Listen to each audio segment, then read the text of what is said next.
Good morning, students. Today we will start new chapter, coordinate geometry, chapter number 7 of class 10.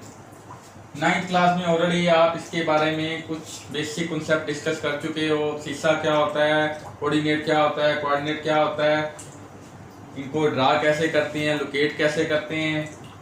तो आज हम उससे कुछ नेक्स्ट करेंगे। 10th क्लास में क्या इस चैप्टर की एक्सटेंशन है। फर्स्ट एक्सरसाइज में डिस्टेंस फॉर्मूला यूज होता है, जो पूरी की पूरी एक्सरसाइज इस फॉर्मूले के ऊपर डिपेंड है। इसमें क्या होगा, दो पॉइंट्स आपको गिवन होंगे, उनके बीच में आपने डिस्टेंस फाइंड करना होगा। उसके लिए हम क्या यूज करेंगे, डिस्टेंस फॉर्मूला। जैसे ए पॉइंट गिवन है, बी पॉइंट गिवन है, ए के कोऑर्डिनेट्स पता है हमें, बी के कोऑर्डिनेट्स पता है, तो इनके बीच में डिस्टेंस कैसे फाइंड करेंगे। जैसे x1 y1 है, ए point, B point x2 y2, तो फॉर्मूला क्या लगाएंगे, A B mod. Mod mean ये पॉजिटिव आंसर होता है, डिस्टेंस का हमेशा नेगेटिव नहीं हो सकता, इसलिए इसको मॉडुलस फॉर्म में लिखेंगे। A B modulus equal to x2 minus x1 का स्क्वायर, मीन x वाले कोऑर्डिनेट में से x वाला कोऑर्डिनेट माइनस करना है, प्लस y2 माइनस y1 का square with the square root, इसका स्क्वायर प्लस इसका स्क्वायर रूट, इसका जो आंसर आएगा उसका स्क्वायर रूट फाइंड कर लेंगे। वो हमारा क्या होगा, ए बी का डिस्टेंस होगा। और x2 माइनस x1 लिख सकते हो और x1 माइनस x2 भी लिख सकते हो। यहाँ पे y2 माइनस y1 है, y1 माइनस भी y2 लिख सकते हो। मीन आप x1 आगे लिखो या x2 आगे लिखो, उससे कोई फर्क नहीं पड़ेगा, आंसर सेम ही आएगा। तो एक चीज जरूर फॉलो करनी है, चाहे तो आप x2 y2 वाला आगे लिखो या x1 y1 वाला आगे लिखो। बाई चांस गलती से आप इधर x2 वाला आगे लिख लेते हो, इधर y1 वाला आगे लिख लेते हो, आंसर फिर भी उतना ही आएगा, क्योंकि ऊपर स्क्वायर है। मीन पॉजिटिव का आंसर भी उतना ही देगा और नेगेटिव के स्क्वायर का आंसर भी उतना देगा। जैसे 4 का स्क्वायर 60 माइनस 4 का स्क्वायर वो भी 16, इसलिए बाई चांस इसमें आंसर आपका करेक्ट ही आता है।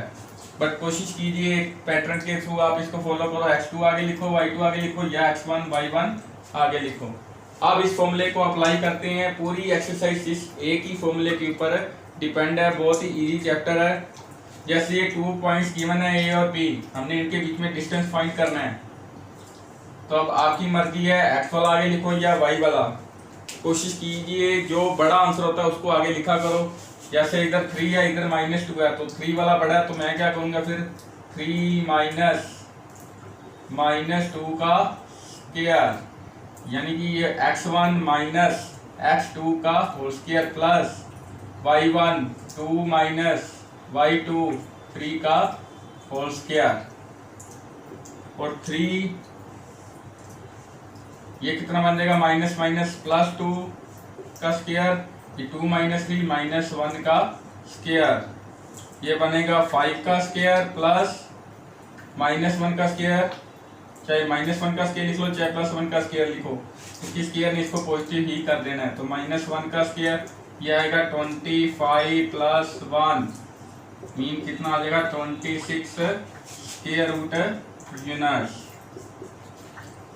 तो क्लियर हो गया ये डिस्टेंस फॉर्मूला आपको। अब इसके बेसिस हम क्वेश्चन डिस्कस करेंगे। अब मेन तो ये छोटा क्वेश्चन 1 मार्क्स में आता है, इनके बीच में डिस्टेंस फाइंड करो। और एक चीज का और ध्यान रखना है स्टूडेंट्स, जैसे यहाँ 3 है तो आप यहाँ सीधा डायरेक्ट +2 भी लिख सकते हो, क्योंकि इनको सॉल्व करके कितना आता है 2। जो वीक स्टूडेंट्स हैं उनको मैं ऐसे ही बताता हूँ, ये आगे लिख के अगर ये नेगेटिव का साइन है तो पॉजिटिव लिख लो, पॉजिटिव का साइन है तो नेगेटिव लिख लो। जैसे यहाँ पे 3 ये नेगेटिव का साइन है तो आप क्या लिख सकते थे +2, 2 ये प्लस का साइन है क्या लिख दो माइनस, तो उनके लिए इजी हो जाता है ये। अब इससे रिलेटेड क्वेश्चन क्या बन सकते हैं, जैसे वो कोई 3 कोऑर्डिनेट्स दे देंगे हमें। फॉर एग्जांपल जैसे ये ए बी 2 पॉइंट गिवन है आपको, सी पॉइंट कोई और दे देते हैं। सपोज करो वो दे दिया उन्होंने 2 0, और वो हमसे ये पूछेंगे, ये बताओ ये कौन सी ट्रायंगल फॉर्म करेंगे। कोई भी टाइप पूछ सकते हैं। तो आपने क्या करना है, ट्रायंगल के लिए हमें पता है क्या होता है, 3 कोऑर्डिनेट्स होते हैं ए बी सी, 3 वर्सेस होते हैं। ए पॉइंट आपको गिवन है 3 2, बी पॉइंट गिवन है -2 3, और सी पॉइंट गिवन है 2 0। तो आप क्या करोगे, ए बी फाइंड कर लोगे डिस्टेंस फॉर्मूला लगा के, फिर बी सी फाइंड कर लेंगे और फिर ए सी फाइंड कर लेंगे। और डिस्टेंस फॉर्मूला आपने लगाना है। जैसे मैं ए के ऊपर लगा रहा हूँ, जैसे ये आएगा ए बी के ऊपर हमने अभी लगाया था, कितना आंसर आया था √26। अब बी सी के ऊपर लगा लेते हैं, क्या आएगा √2 -2, ये भी क्या आएगा -2। या ऐसे करो, इस 2 को आगे लिख लो, यहाँ नेगेटिव साइन है तो आप क्या लगाओगे प्लस का साइन, 2 + 2 का स्क्वायर, फिर 0, यहाँ पे है प्लस का 3, हम क्या लिखेंगे -3, ऑपोजिट साइन आपने राइट करना है। ये कितना आएगा 2 + 2 4, 4 का स्क्वायर प्लस -3 का square with the square root, ये कितना आ जाएगा 16 + 9 25 का स्क्वायर रूट, कितना आंसर आ जाएगा 5। ऐसे ही एसी का आंसर निकाल लेंगे। एसी का आंसर निकालोगे क्या आएगा 3 - 2 का स्क्वायर प्लस 2 - 0 का square with the square root, तो कितना आ जाएगा 1 का स्क्वायर प्लस 2 का square with the square root, 1 का स्क्वायर 1, 2 का स्क्वायर 4, कितना आ जाएगा √5। अब हमने ये बताना है ये कौन सी ट्रायंगल बन रही है। इनमें से देखिए कोई भी साइड इक्वल नहीं आ रही है, दैट मीन ये कौन सी ट्रायंगल बन रही है स्केलियन ट्रायंगल। कौन सी बन रही है स्केलियन। सपोज करो ये 2 साइड्स इक्वल होती, जैसे इसका आंसर 5 आया और इसका भी सपोज करो 5 आ जाता, फिर कौन सी बन जाती है आइसोसेलेस। अगर तीनों ही साइड इक्वल आ जाए, सपोज करो यहाँ भी 5 आ जाता, फिर हम लिख देते ये कौन सी है इक्विलेटरल ट्रायंगल। और ये भी चेक कर सकते हैं ये राइट एंगल ट्रायंगल है या नहीं है। अगर दो साइड के स्क्वायर का सम तीसरी के इक्वल आ रहा है तो हम क्या कह देंगे ये कौन सी है राइट एंगल ट्रायंगल। और एक क्वेश्चन ये भी पूछ सकते हैं, चेक करो ये पॉइंट्स कोलिनियर हैं या नहीं है। कोलिनियर का मतलब होता है ये एक ही लाइन के ऊपर है, ए बी सी। अगर 3 पॉइंट एक ही लाइन के ऊपर है तो इनको बोलेंगे कोलिनियर पॉइंट्स। वो कैसे चेक करेंगे उसका मैं आपको मेथड बता रहा हूं। वो मेथड क्या है,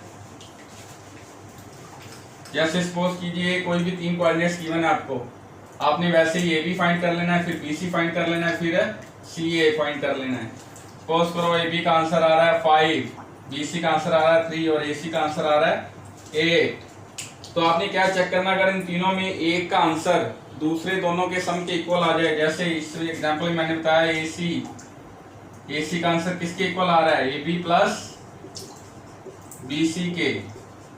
अगर ये सिचुएशन बन रही है तो फिर लिख देंगे yes these points are collinear. अगर ये सिचुएशन नहीं बन रही है तो लिख दोगे no these points are not collinear. तो कहने का मीनिंग क्या है, मेन आपको डिस्टेंस फॉर्मूला अप्लाई करना आना चाहिए।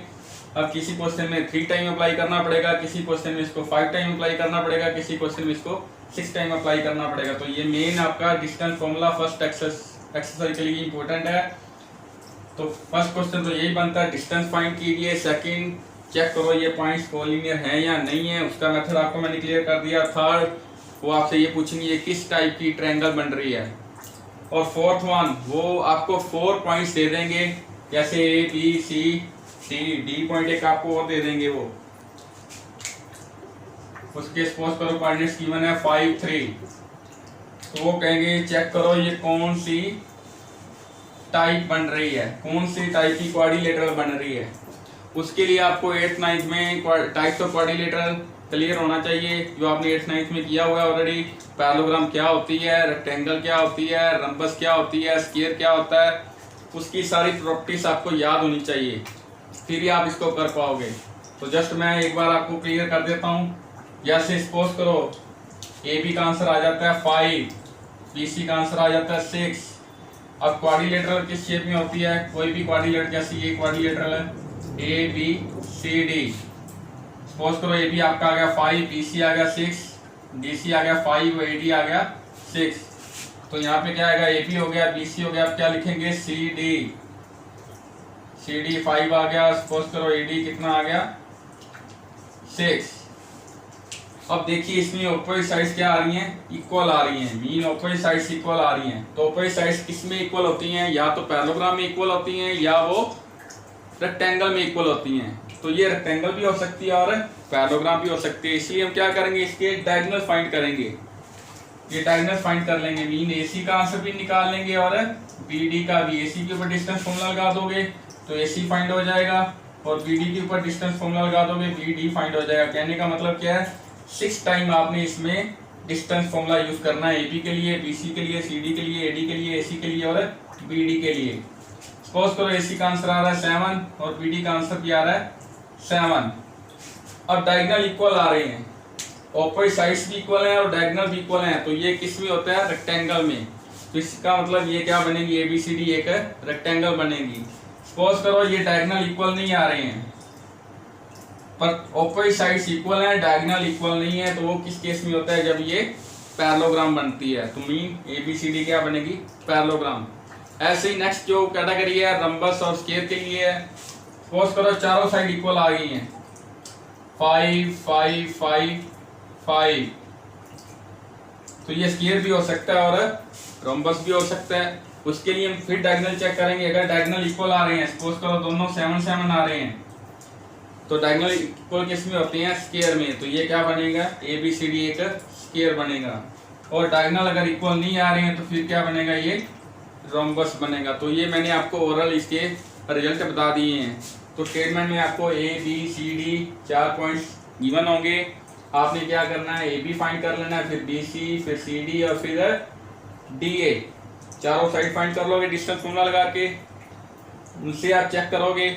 उसके लिए आपको जैसे ये इसमें कंफ्यूजन दी, ये पैरेललोग्राम स्क्वायर है या रंबस है, उसके लिए फिर आपको डायगोनल निकालने पड़ेंगे, फिर AC के ऊपर डिस्टेंस फॉर्मूला और BD के ऊपर डिस्टेंस फॉर्मूला लगाना पड़ेगा। अगर ये इक्वल आ रहे हैं या इक्वल नहीं आ रहे हैं, उसके बेस के ऊपर आप ये बता सकते हो ये पैरेललोग्राम है, रंबस है, स्क्वायर है या रेक्टेंगल है। आई होप आपको ये सारा जो इन्फॉर्मेशन मैंने दिया है समझ आई होगी। इससे रिलेटेड आप फर्स्ट 5 क्वेश्चन आप 7.1 में जो हैं कर सकते हैं। Thank you students.